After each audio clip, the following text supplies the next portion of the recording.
Hai Gorgeous, welcome to my place. Terima kasih sudah mengklik video ini.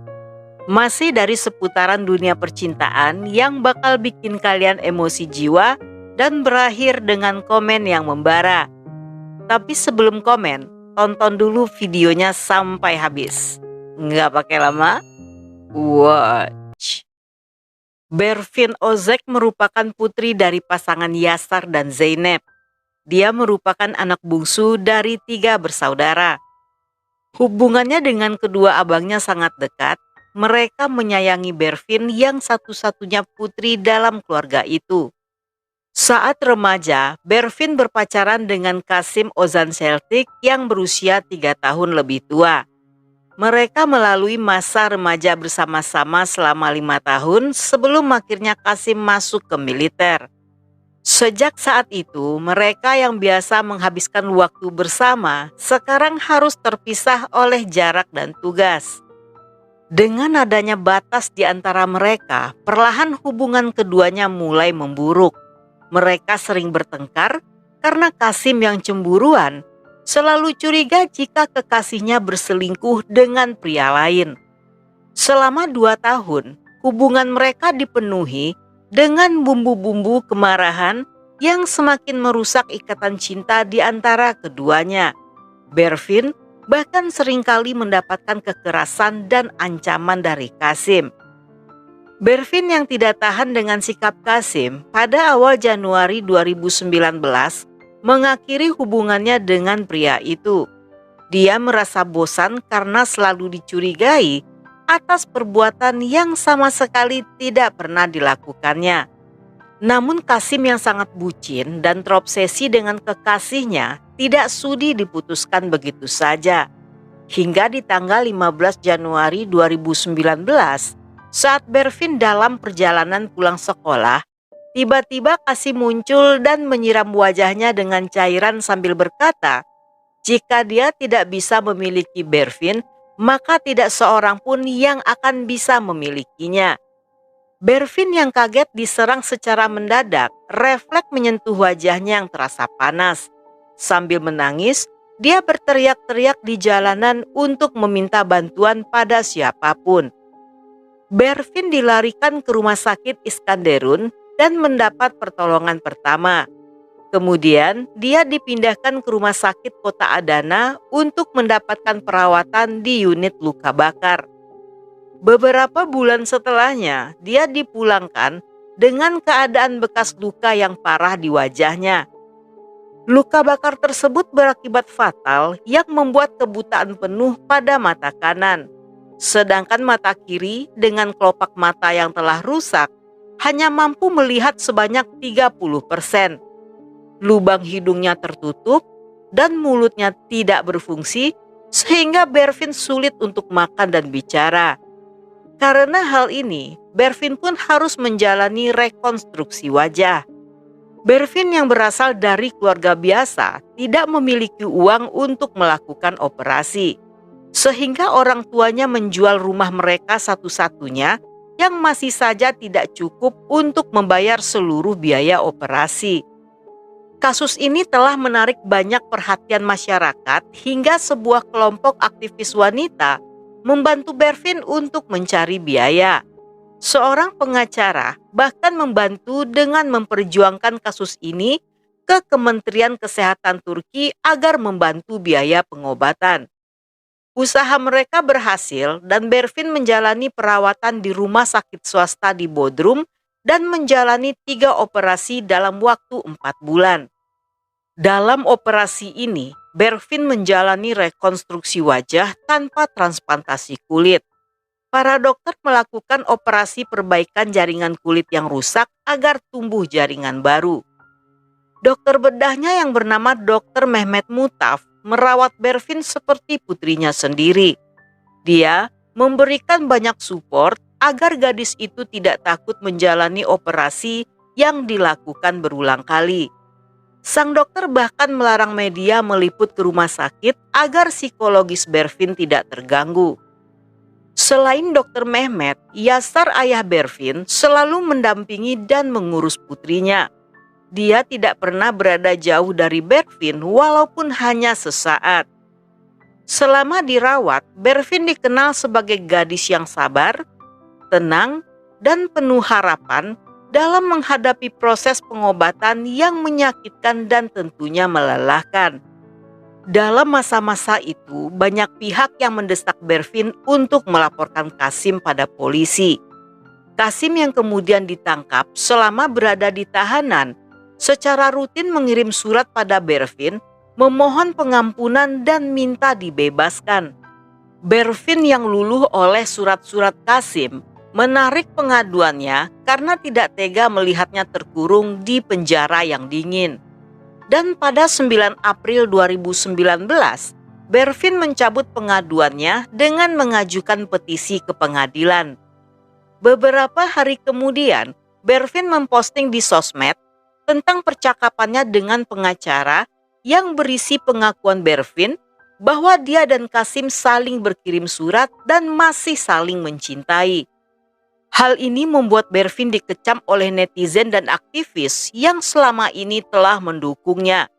Mereka meminta agar Bervin kembali mengajukan laporan agar Qasim mendapatkan hukuman yang seharusnya. 5 bulan kemudian, Bervin yang merasa telah membuat keputusan yang salah, membatalkan petisinya dan meminta pengacaranya untuk kembali membawa kasus tersebut ke pengadilan. Bervin meminta maaf pada keluarga dan pada banyak pihak yang telah mendukungnya. Ketika kali ini Qasim ditangkap, polisi yang menggeledah rumahnya menemukan barang bukti berupa 2 buah botol plastik yang berisi cairan berwarna kuning dan merah. Di TKP ditemukan botol plastik ukuran 1 liter dan noda cairan di tanah, serta sarung tangan karet yang bagian ujungnya meleleh akibat terkena cairan tersebut. Di bagian dalam sarung tangan terdapat DNA milik Qasim. Selama interogasi, Qasim membantah jika cairan tersebut merupakan air keras. Menurutnya, cairan itu adalah minyak tanah yang dicampur dengan alkohol. Yang tentu saja pengakuannya terdengar tidak masuk akal karena minyak tanah dan alkohol tidak akan bisa merusak wajah Bervin. Semua aksinya juga terekam dalam CCTV yang ada di sekitar TKP. Dalam persidangan terakhir di tanggal 7 Januari 2020, Qasim divonis hukuman penjara selama 13 tahun 6 bulan, yang hukuman tersebut dianggap Bervin sangat singkat jika dibandingkan dengan penderitaan yang harus dialaminya. Bagi Bervin, perbuatan Qasim menimbulkan banyak trauma dan Bervin selama beberapa waktu kesulitan dalam menjalani hidupnya. Mulai dari Bervin yang sulit untuk melihat, orang-orang yang memandangnya dengan tatapan iba, dan anak-anak kecil yang ketakutan ketika melihat wajahnya. Bervin merasa kesepian karena orang-orang tidak mau berada di dekatnya, serta kehidupannya berubah menjadi sangat drastis. Tetapi seiring berjalannya waktu, keadaan Bervin yang semakin membaik serta mendapatkan banyak dukungan juga ikut meredakan amarahnya terhadap Qasim. Hingga 2 tahun kemudian, pada tahun 2021, karena perubahan undang-undang akibat pandemi, Qasim pun dibebaskan dari penjara dengan hukuman masa percobaan. Tetapi sayangnya, sejak Qasim bebas, Bervin yang tadinya tidak ingin berhubungan dengan pria itu, tiba-tiba pergi dari rumah untuk tinggal bersama Qasim. Hal ini membuat keluarganya kecewa dan merasa malu pada orang-orang yang selama ini mendukung serta telah membantu putri mereka. 6 bulan kemudian, entah apa yang telah terjadi, Bervin kembali pulang dan meminta maaf pada sang ayah serta berjanji akan menuruti perkataan orang tuanya. Saat itu, Yasar mengingatkan jika Bervin mengulangi lagi perbuatannya, maka mereka akan membenci Bervin selamanya. Namun keadaan yang sudah menjadi tenang, tiba-tiba menjadi heboh ketika pada Desember 2021, netizen dikejutkan dengan berita pernikahan Bervin dan Qasim. Foto-foto mereka dengan buku nikah tersebar di internet. Mereka telah menikah secara sederhana dan diam-diam tanpa sepengetahuan keluarga Bervin. Yasar yang mengetahui berita ini lewat media sosial tentunya merasa sangat kecewa karena perjuangannya untuk membela Bervin selama ini terasa sia-sia. Yasar yang merasa dikhianati bahkan tidak ingin lagi mengakui Bervin sebagai putrinya. Netizen yang ikut merasa kecewa menghujat pasangan ini dan mengatakan jika Bervin adalah wanita paling bodoh di dunia. Hingga saat ini, Bervin dan Qasim tidak pernah melakukan klarifikasi atas apa yang telah terjadi dan apa alasan mereka memutuskan untuk menikah. Menurut seorang psikolog yang mencoba menganalisis situasi tersebut, menyatakan kemungkinan jika motif Qasim merusak wajah Bervin bertujuan agar tidak ada pria lain yang menyukainya. Orang dengan perilaku tersebut mengarah pada psikopat yang tidak memiliki rasa belas kasihan. Sedangkan dari sisi Bervin, sang psikolog menilai jika Bervin bisa saja berpikir bahwa tidak akan ada pria lain yang akan mencintainya dengan wajah yang rusak, sehingga dia menerima lamaran Qasim. Sang psikolog juga melihat hal ini sebagai Stockholm Syndrome, yang mana seseorang merasakan simpati atau rasa cinta pada algojo yang telah menyakitinya.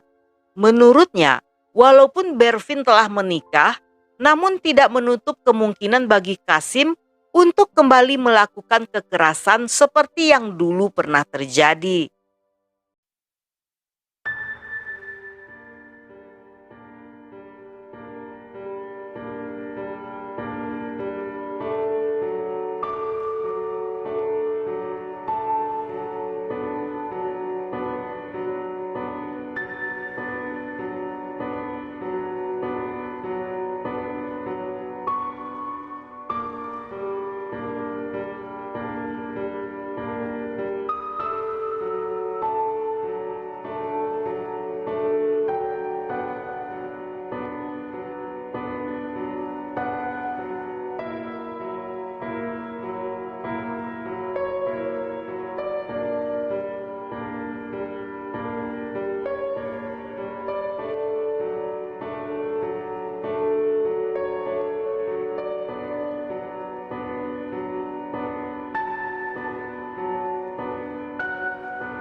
Dan sampai di sini dulu cerita kita kali ini. Semoga kalian suka dengan ceritanya. Jangan lupa subscribe, like, komen, dan share sebanyak-banyaknya ke media sosial kalian. Dan buat kalian yang masih betah hingga akhir, thank you, love you, have a nice day, and then see ya.